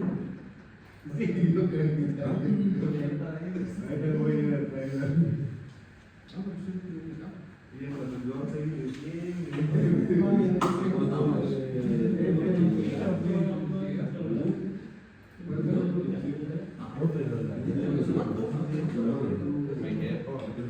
Ya, por si acaso ya está arriba, ahí está. bastante intensivo. Ahora lo voy a hacer. Y vamos a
Ya, está listo. Están todos presentes.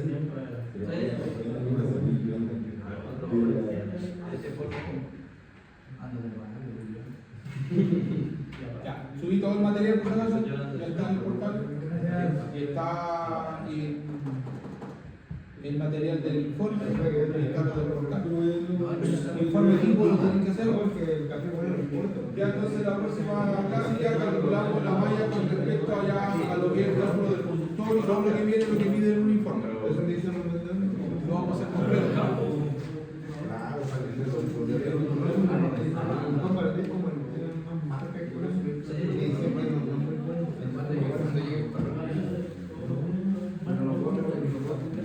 Ya, pues hay más salida de terreno por si acaso.